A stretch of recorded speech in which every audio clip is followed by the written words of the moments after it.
Good afternoon. I want to welcome everyone to the SMFM COVID webinar series. My name is Sindhu Srinivas. I am an MFM at the University of Pennsylvania and a member of the SMFM COVID-19 Task Force and moderator of today's webinar. Before I introduce our esteemed speaker, there are a few quick housekeeping announcements. Please enter questions in the Q&A box on the bottom of your screen. We will monitor that Q&A box and address questions at the end of Dr. Meaney-Delman's presentation. You can use the chat function for technical or feedback problems. And lastly, this webinar series is open access and will be recorded, so will be available for future viewing. The purpose of today's webinar is to learn more about the CDC's surveillance plans, vSafe data, and the COVID-19 vaccine registry for pregnant people. To do that, we are delighted to have Dr. Dana Meaney-Delman from the CDC here with us today. Dr. Meaney-Delman completed her residency in OBGYN at Albert Einstein College of Medicine and practiced OBGYN at UTMD Anderson. She continues to practice general OBGYN as an adjunct assistant professor at Emory University. She is currently the chief of the Infant Outcomes Monitoring Branch in the Division of Birth Defects and Infant Disorders in the National Center for Birth Defects and Developmental Disabilities at the CDC. Her branch founded the Emerging Threats to Mothers and Babies initiative, which identifies and responds to emerging and re-emerging infectious disease threats, collects data on the effects during pregnancy, and rapidly translates that data into clinical guidance. Prior to this role, she served as senior medical advisor for preparedness in the National Center for Emerging and Zoonotic Infectious Diseases at CDC for 7 years. She's authored over 70 peer-reviewed articles, many focused on infectious diseases and their impact on pregnant people and children. She's spent 9 months in the CDC COVID response as a principal incident manager, and most recently as the lead for the vaccine task force. She has led the development of clinical guidelines for pregnant and lactating people for COVID-19 and for vaccination in concert with the ACIP. We want to thank Dr. Meaney-Delman for her role in making COVID-19 vaccines accessible to pregnant people and for being here today with us to provide us some information and updates regarding the vaccine. And with that, I will turn it over to Dr. Dana Meaney-Delman. Thank you so much, Dr. Srinivas, and thank you to all of the Society for Maternal-Fetal Medicine for hosting this webinar series and for inviting me to participate today. I'm delighted to be here and share with you the work that CDC has been doing, and delighted to hear your questions and comments as well. So I'm going to start here. I'm going to frame this really around COVID-19 vaccination and pregnancy, but I think, as we all know as OBGYNs, we need to be also framing it around what we know about SARS-CoV-2 infection during pregnancy, since decisions about vaccine use during pregnancy need to balance both the risk of the infection and the vaccination benefits. Next slide, please. So just to start, COVID-19 vaccines, there are 3 FDA emergency use authorized vaccinations.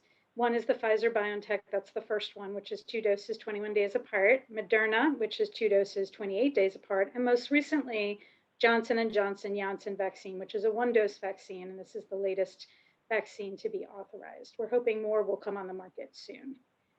All vaccines were tested in tens of thousands of adults from diverse backgrounds, and there was an extensive process with 2 federal advisory committees, one federal advisory committee to the FDA and one federal advisory committee to the CDC, the Advisory Committee on Immunization Practices, which has reviewed these data very carefully.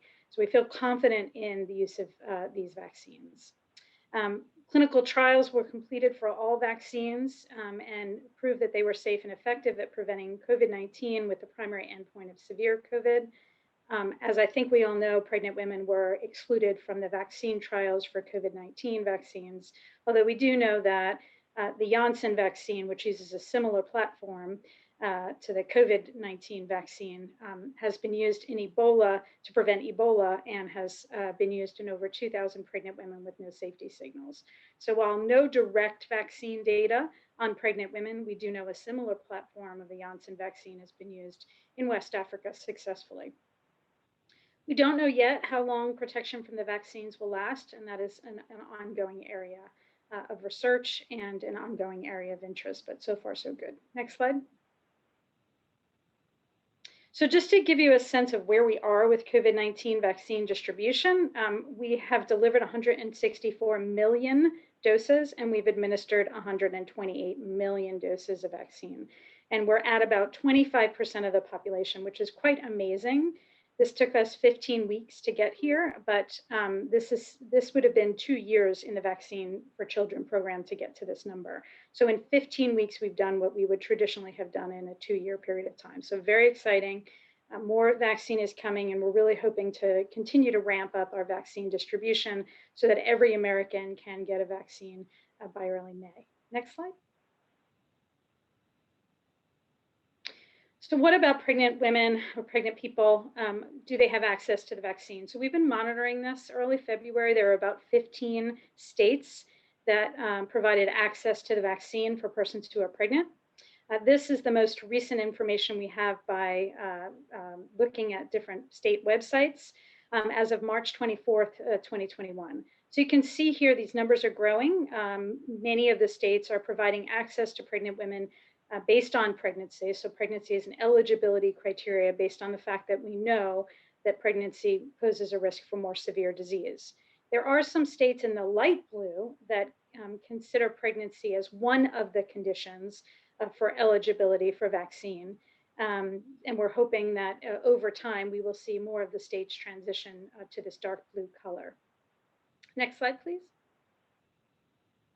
So CDC recommendations, and again, these are formulated under the umbrella of the Advisory Committee of Immunization Practices in concert with the American College of Obstetricians and Gynecologists and the American Academy of Pediatrics, as well as all the representatives that liaise with the Advisory Committee on Immunization Practices. So it was extensively discussed multiple times during ACIP meetings. And based on the totality of evidence, the mRNA vaccinations in pregnancy are considered vaccines that pregnant persons may choose to use. And we know that the benefits of vaccination are robust. I think the main challenge in terms of making a stronger recommendation is the lack of safety data and the lack of inclusion of pregnant women in clinical trials. One of our main facets when making recommendations about the vaccine in pregnant persons was we wanted to ensure there were access for women who wanted to be vaccinated. And so the recommendations are very clear that a discussion with a healthcare provider may help individuals make an informed decision, but are not required. We did not want pregnant persons to be at a mass vaccination clinic and not have access to the vaccine because they needed a note from their healthcare provider. And we worked really closely with ACOG on this issue, and ACOG has put out 10 tips for vaccination sites to really drive this message home. If a pregnant woman wants to be vaccinated, she should be able to make that decision on her own without requiring any additional documentation. And so we've maintained that, and I think most states are following through on this. I have heard some places that this is still a challenge. And as we hear about them, we discuss our recommendations with the jurisdiction or the specific locality. Next slide, please. But when discussing COVID vaccine with patients, I'm sure many of you are. I was in clinic on Tuesday, and I think I had this conversation 10 or 12 times. The conversation is one that really needs to take into account the specific risk of the pregnant woman as well as that individual's preferences. And so we review in our clinic an individual's risk of acquiring the virus, both from community transmission and occupation. And this becomes relevant as we talk about the V-Safe pregnancy registry, which I'll get into in a moment. The risks of COVID, which are real, and the severity of COVID during pregnancy. This is an important conversation to have, both about the risk to the pregnant woman and also the risk of preterm birth and some of the other emerging evidence that we know for the increased risks of COVID-19. We also have had limited data, although today there is a wonderful article that came out in AJOG. We've had limited data on the efficacy of the vaccine specifically for pregnant persons. We know that the vaccine is all three vaccines are highly efficacious in non-pregnant persons, but just today in the American Journal of OBGYN, there's a beautiful article that was conducted at Mass General where they evaluated immunogenicity and reactogenicity in pregnant persons. And it really looks, the information is exceptional in that it does appear that pregnant women mount antibodies and have a similar reaction to those non-pregnant. We still need additional data to look at rates of infection, but signs are very promising that it's just as efficacious. We also need to look at the known side effects of the vaccine, and we're looking at this in the VSafe registry, but also in this recent publication, they've shown similar findings, which are that the vaccine does not appear to have any greater side effects for pregnant persons. So what we would expect in someone who is not pregnant is what we would expect in someone who is pregnant in terms of side effects from the vaccine. And most of the side effects are really being seen after the second dose of the mRNA vaccines. And then finally, in counseling patients, it's really important that we are transparent about the lack of data about safety of the vaccination. We do know that other non-live viral vaccines are safe in pregnancy, but these are the mRNA is new technology, and we want to be transparent with our patients about the fact that we don't have clinical trial data. And that is sort of why, really, the main focus of why we started the VSafe Pregnancy Registry, because we knew healthcare providers, pregnant women would be facing questions and really wanted to collect information as quickly as we could about safety of the vaccine during pregnancy. And I'll talk about that a little bit. Next slide. We know that the level of COVID-19 transmission in the community is still high. You can see here in red, this is by county. These are the counties that are still seeing very high transmission. And then as you go down to the blue, less transmission. I think there is a sense of complacency at the moment. People are tired of tired of the pandemic, and they're seeing more people get vaccinated, but there still are on average about 80,000 cases every day, and there still are deaths every day. So we can't become complacent to this virus and to the level of community transmission, which is why vaccine is so important. Next slide. So what about pregnant women? What do we know about the numbers of pregnant women with COVID-19? And this is an underestimate. So early on in the pandemic, we have a case report form. So states report to us on the cases of COVID-19.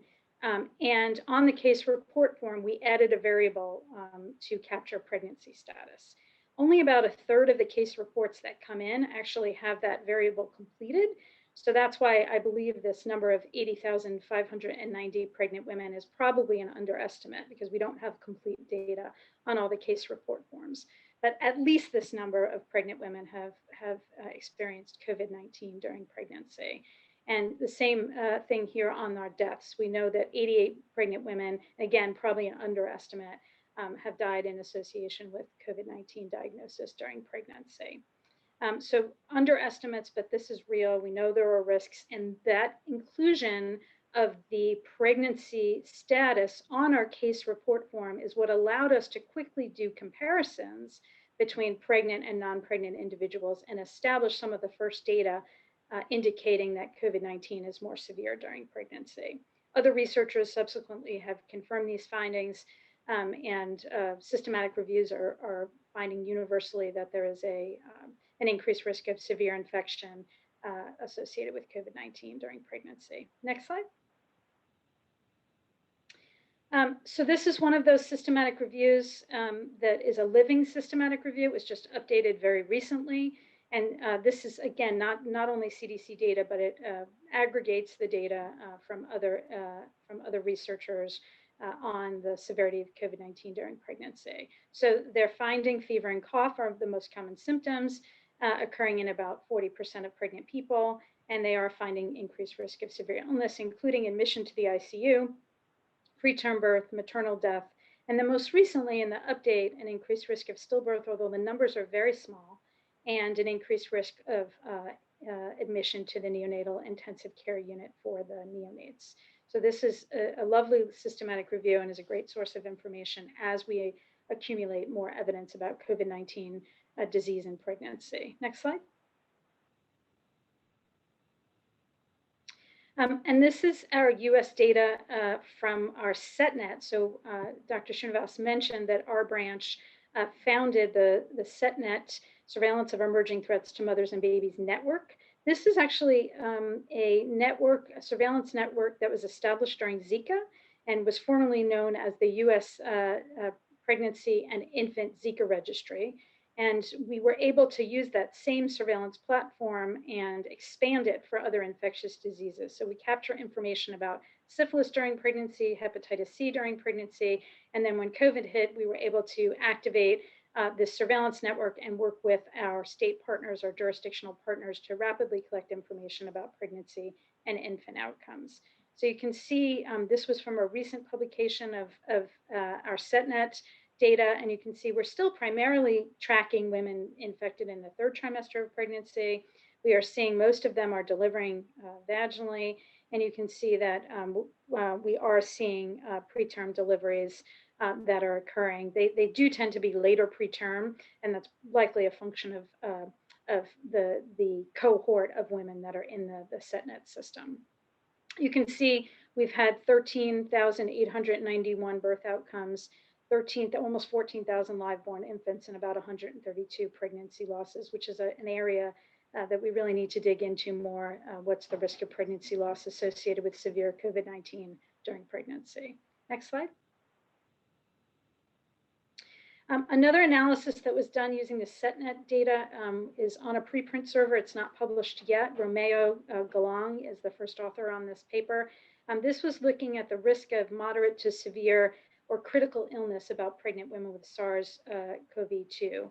And you can see here that we have identified risk factors for moderate to severe or critical illness, including Black, non-Hispanic, healthcare status of a healthcare worker, obesity, chronic lung disease, chronic hypertension, diabetes mellitus, and cardiovascular disease, and that this compounds. So the more conditions an individual has during pregnancy, the greater likelihood of moderate to severe or critical illness during pregnancy. And this data was really informative, and I use it all the time when I'm counseling patients who have these underlying conditions that their risk is increased for moderate to severe or critical illness.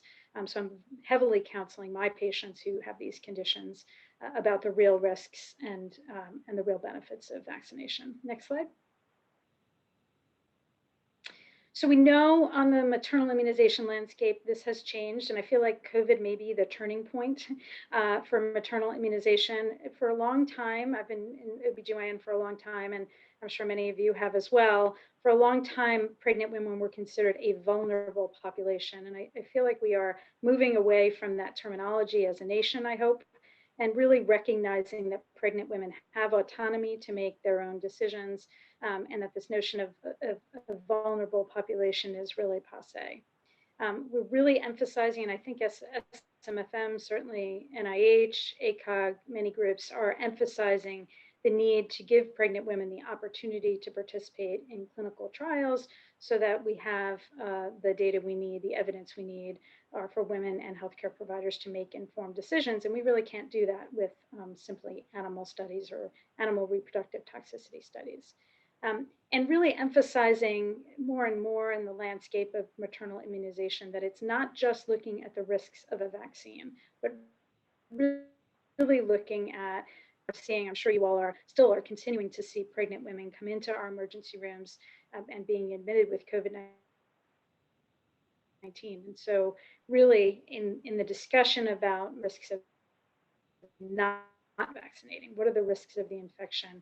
What are the benefits of vaccination against any theoretical risks of vaccination? Next slide.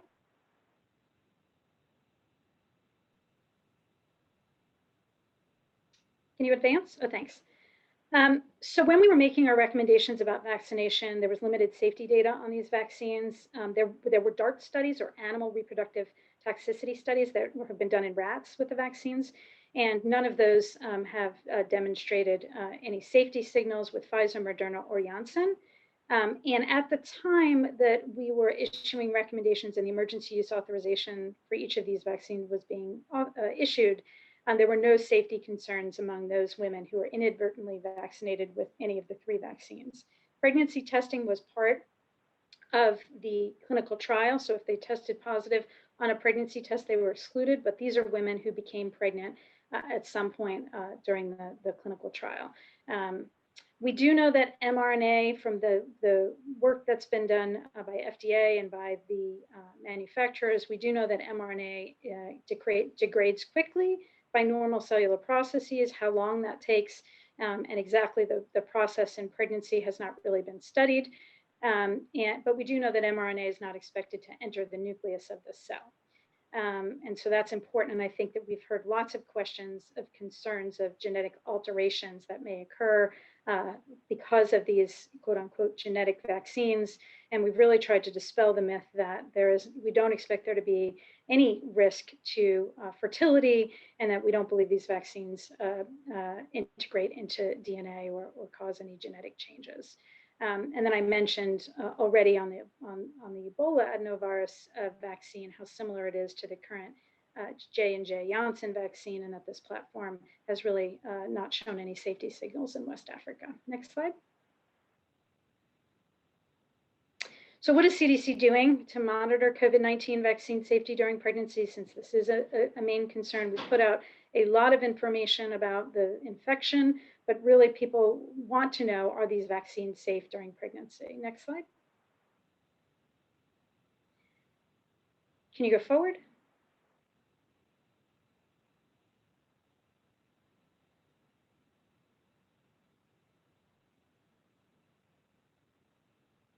I'm still seeing the limited safety data slide. Can you go forward?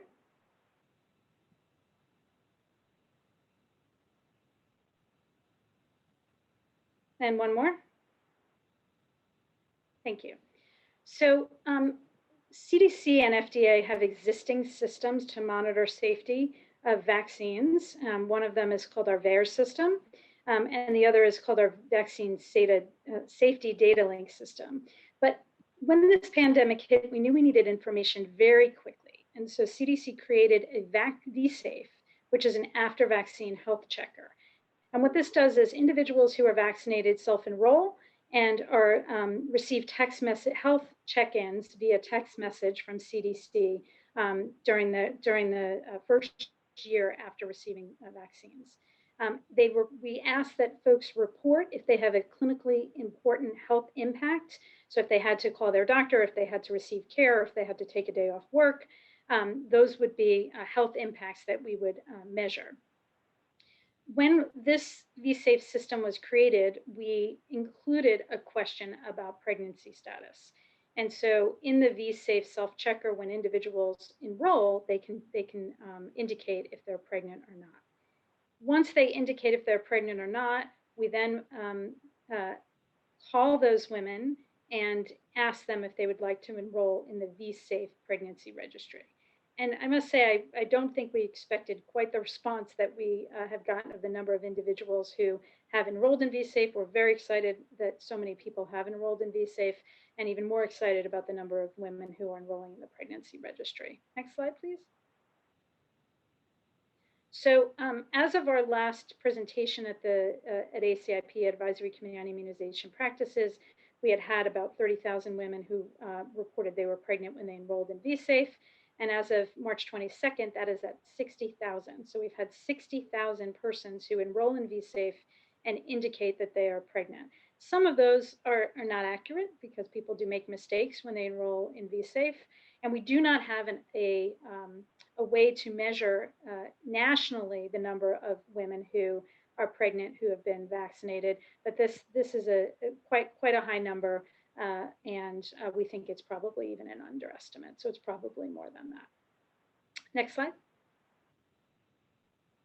So by having information about pregnancy status, we are able to look at the local reactions in pregnant and non-pregnant persons and compare them.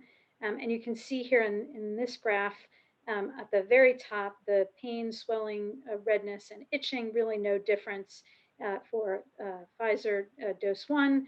You can see for Pfizer dose 2, although there are more, the again, no difference between pregnant and non-pregnant. And then for Moderna, dose 1, no difference between pregnant or non-pregnant. And I think this is pretty consistent with the information that was released today in AJAG. Next slide. And then these are systemic reactions. You can see, again, no difference in dose 1, dose 2 of Pfizer, and we only had at the time dose 1 for Moderna data. Next slide. So our VSafe pregnancy monitoring system, when we call a woman to enroll her, to identify whether or not she'd like to enroll in the pregnancy registry, we explain that we would be using this VSafe registry to call 3 times during the pregnancy, once each trimester, and then once at delivery, and then once when the infant is 3 months of age. So it is self-reported data. We also give women the opportunity to provide medical records, and this would include both their obstetrical medical records as well as their pediatric medical records. So not all women consent to the medical record component, but this is an option for those who are willing to provide their medical records. Next slide. And these are the outcomes of interest in the VSafe registry. You can see on the obstetric side, pregnancy losses of interest, both spontaneous abortion and stillbirth, pregnancy complications, maternal ICU admission, and then many on the neonatal side, including preterm birth, congenital anomalies, low birth weight, small for gestational age, neonatal death, neonatal ICU, and other neonatal infections, and then of course, infant hospitalization. We'd love to follow these infants out longer, but at this point, the registry is only at 3 months. And with the overwhelming number of participants, we're still catching up on calling these women. So we do hope to expand it, but that will be at some point in the future. Next slide. So as of our ACE, Advisory Committee on Immunization practice meeting, we had about 1,800 enrolled. As of March 22nd, we've actually enrolled in the VSafe pregnancy registry, where we're calling these women and asking them information about their pregnancies. 3,612 pregnant women have been enrolled. And we, as of earlier this month, had about 275 completed pregnancies, most of which were live births based on self-reported data. And now we have over 500 that are in our VSafe system. And this will continue to grow as we call people on a daily basis. We did not see and have not seen any increase in pregnancy or neonatal outcomes that are above published background rates. So that's wonderful news. However, most of the pregnancies are women who've been vaccinated in the 3rd trimester, and most of our 1st and 2nd trimester vaccinated individuals are still pregnant. So, and that just is the timing because of when vaccines began to roll out. Next slide, please. In addition to VSafe, we also, and I mentioned this earlier, have our vaccine adverse event reporting system. This is only numerator data. So this is a system where anyone, a healthcare provider, a pregnant woman, can report into the monitoring system, and pregnancy is captured. So this is only numerator data, but we also look at these data to identify any trends that might be reported on a regular basis. And thus far in our VAERS system, we're not seeing any particular trends in a particular outcome of concern. Next slide, please. And so you can see this is some recent data from our VAERS system. We've had a little bit more reports on Pfizer than Moderna. And you can see mostly 1st trimester reports, and you'll see why in a second, and then some in the 2nd and some in the 3rd, with an average gestational age around 13 weeks at the time when they were vaccinated. Again, no specific safety signals have been noted. The most common adverse event that has been reported is miscarriage, which is not unexpected given the background rates of miscarriage in the 1st trimester. Next slide. We also have, and this is a robust comparative system. So unlike VAERS, that it does not have a comparison cohort, the Vaccine Safety Datalink is a healthcare organization driven collection of data with 9 participating healthcare organizations with over 12 million persons per year. You can see many in California, and then you can see others scattered around the United States. And these data are going to be they're not going to be as fast as we saw with the VSafe Pregnancy Registry, but these are going to allow really direct comparisons between pregnant and non-pregnant cohorts. So don't have any data from this system yet, but anxiously awaiting data from the vaccine safety Datalink systems. Next slide. We are doing a specific study for VSD looking at fetal death. We're also trying to get a sense of coverage in pregnancy. As I mentioned, we have our VSafe numbers, but we don't have a definitive number of pregnant women that have been vaccinated in the United States, only those who have self-enrolled in VSafe. But we are doing a fetal death study, coverage study, as well as a safety and pregnancy study. These are longer studies than VSafe. So we will be capturing more long-term data on infant outcomes out to the first year of life in our safety and pregnancy study. Next slide. And then finally, we have our CISA, or Clinical Immunization Safety Assessment Research Study on COVID-19 vaccine safety among pregnant women. It's an observational cohort study. It's based on the current clinical research study infrastructure for maternal influenza. And this includes a collaboration with Duke, Cincinnati Children's Hospital, Boston Medical Center. The study has been funded, and I believe the protocol is almost complete, if not complete. Next slide. And then finally, on the side of looking at outcomes and looking back in time at exposures, our BD STEPS, or birth defect study to evaluate pregnancy exposures, is an established case control study, and this is for all exposures, but specifically for COVID-19 vaccination, we have added a diagnostic field that captures whether these women have been vaccinated, which vaccine, whether they've received both doses or a single dose vaccine, and the date. And then we look we look at their outcomes and then retrospectively capture information about their medical history. So cases are identified through existing birth defect surveillance systems in 7 states. Then we have controls that are selected by vital records or birth hospitalizations. And then there is a telephone call to these women who have recently been pregnant and capture information through a standardized survey as well. And this is led by the Division of Birth Defects and Infant Disorders in my center. Next slide. So what are our vaccine messages? Well, we've been really emphasizing to people around the country to learn about COVID-19 vaccines, to determine if the COVID-19 vaccine is recommended for you. We do not have a preference between any of the vaccines. We tell people, if you have an option to get the vaccine that's in front of you. And that's true for pregnant persons as well as non-pregnant persons. We want to be sure people are receiving the fact sheets under the emergency use authorization. Fact sheets should be provided to everyone who is provided a vaccine. And we really are strongly encouraging everyone to have a vaccine card. And I'm actually encouraging folks to take a picture of their vaccine card, because it's very hard to hold on to those little white cards, and make sure they have it stored in case it's needed for future use. And then we are hoping people are counseling about the known vaccine side effects, specifically after the second dose. The most common ones we're seeing are arm soreness, muscle fatigue, muscle ache, fatigue. Most people, it's within 12 hours they feel better. And again, it's mostly after the second dose.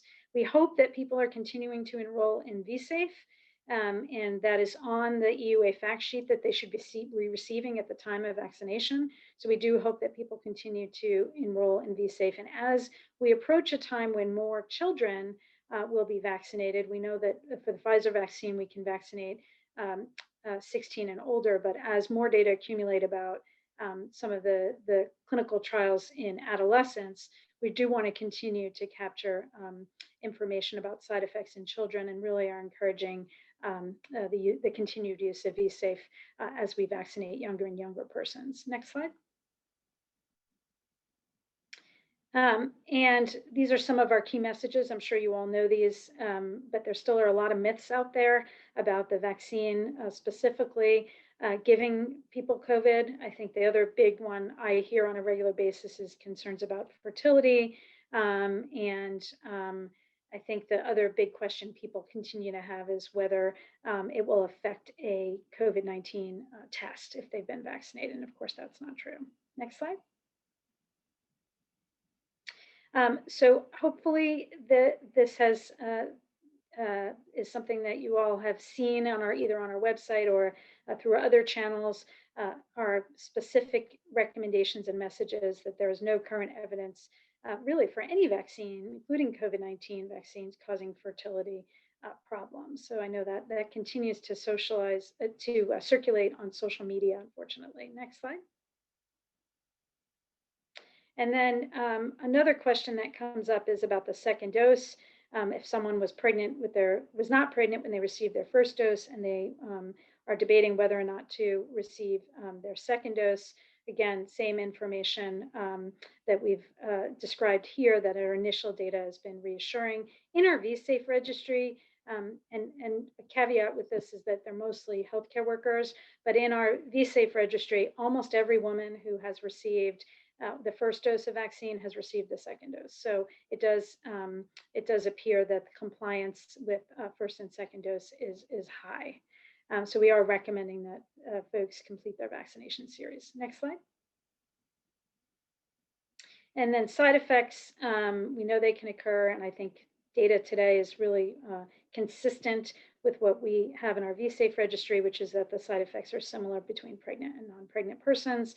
We are emphasizing, because we know some of the literature around fever, in very early pregnancy, we are emphasizing the need to take acetaminophen if fever develops. What we've seen so far, and this is anecdotal, is that the fever, if it does occur, tends to be a fairly short duration, which is good news. But we don't actually have a great metric on how long fever is occurring post-vaccine dose because of the way the VSafe system is designed. We don't want to be calling everybody or texting everyone every day, so we don't actually have definitive numbers on how long the fever lasts. But in general, the anecdotal evidence from calling these women is it's fairly short duration. Next slide. And then what about, and this is exciting news today, what about protection of the newborns? Will getting the vaccine during pregnancy help protect my baby? And we don't know yet. We don't have a correlative protection for these antibodies, and particularly we don't know the correlative protection for newborns. But based on some of the evidence presented in the American Journal of OBGYN article today, folks are identifying antibodies in cord blood and also in breast milk. Again, the specific level of antibody, whether it's a correlative protection, and when in pregnancy to vaccinate to achieve newborn protection is not known, but is an active area of research in many places. Next slide. These are some of our resources. We have a beautiful toolkit that you can download and give to families if that would be helpful. And we're really encouraging folks to download some of our materials to promote vaccination. We know that we're only at 25%. There still is quite a bit of vaccine hesitancy out there. So really promoting vaccination to really get our numbers up to the 70% herd immunity we need to fight this pandemic. Next slide. So I just want to take the time to thank you. I tried to leave enough time for some questions about our work, and just appreciate all of you are doing as we face this pandemic together, and specifically as we answer questions for our pregnant patients who don't have all the information that they need. But we are committed at CDC to capturing the information as quickly as we can and disseminating it as quickly as we can. So thank you. Thank you so much, Dr. Meaney-Delman. That was really informative. I'll give people a second. I'm going to see the chat. I don't see any questions. I actually have a question. I know that you sort of you mentioned this briefly, it's obviously everybody self-registering into VSafe, and then there's also the registry. and that the phone calling and enrolling patients into the registry can be kind of sometimes a little difficult. Wanted to sort of get maybe a little more thoughts from you about kind of your thoughts on how that's going and how we might be able to, as a community of physicians, be able to help in that process. So it takes on average 4 phone calls for us to get in touch with someone. So if you are speaking with your patients, one of the strong messages I would ask is that if they receive a number from 404 or 678 area code, to pick up, because I think that has been a real challenge. We are working with the cell phone companies to identify the callers. We have, I think, 70 cell phones to ensure that when we are calling patients, it's identified as V-safe. So really the most important thing we can do as a community is to encourage women who are interested in participating and sharing their information is to pick up the phone. And it's hard to do, and we all receive a lot of robocalls, et cetera, but I think that's really, really important. We are releasing a new text message through our V-Safe system to the 60,000 women so that we can minimize calling women who don't want to be called and establish really those who are eligible. So we're asking them 3 questions. You know, 1, are you in fact pregnant? Was this a mistake when you enrolled in V-Safe? Number 2, so establishing eligibility. Number 2, are they interested in being part of the registry? And then number 3, when are they most available? Because again, it's taken on average 4 calls to someone to enroll them in the registry. The registry itself takes maybe 10 minutes to go through the questions. So it's not a heavy lift in terms of, having to stay on the phone. But it is very hard to get in touch with busy people. Our V-Safe registry predominantly at the moment is healthcare workers. So of course that adds another, element that these are busy people. So we're hoping with that availability question and really minimizing calling folks who don't want to be called, that we can really improve efficiencies and enroll women who want to be enrolled and not spend time calling people who are not interested in participating. We also are at CDC, we've been doing this internally. We just pulled as many folks who are clinicians in to make these calls, but we are outsourcing some of this to a group, actually the group that does the BD Steps calls, to administer these telephone surveys using some additional folks from outside of CDC. So I think that will also improve the ability to reach these women. And then finally, the other piece is we want to enroll. We want to try to over-enroll those who are vaccinated in the first trimester and the periconception period, because we have a lot of information about individuals vaccinated in the 3rd trimester, but I think what people were most interested in is those vaccinated in the 1st and 2nd trimester. So we're trying to emphasize not only over-enrolling them, but also doing our follow-up calls to them sooner, because that's a lot of the information that people really, really want. And then we don't have any information yet on the Janssen vaccine. So trying to ensure, that as new vaccines come on the market, that we call women and enroll women as quickly as we can with the new vaccines, as opposed to just enrolling more in Pfizer or Moderna. And just to clarify, when you are calling them, or you're going to send out these text messages after they enroll in V-Safe and indicate that they're pregnant, like pretty shortly thereafter. So we can also be like promoting that when we see our patients saying you got vaccinated, you're going to be did you enroll in V-Safe? And then if you did, you'll be contacted. And then it sounds like it's a pretty low amount of time commitment to be able to be in the registry and provide more information. So we can kind of socialize that as well. That's really helpful. And the other thing we're doing when we call women is we're, pointing them to our resources so that they, they can see the information as well. I mean, they are doing a huge service to other women in this country by providing their information. And they're in general, if we can get in touch with folks, they are so gracious. 98%, if you can actually get someone on the phone and they're actually pregnant when they receive the vaccine, 98% of them are saying sure. Not all are giving us access to their medical records, but they all recognize that they made a decision about getting vaccinated at a time when they didn't have any information. So they really want to contribute their information and their experience.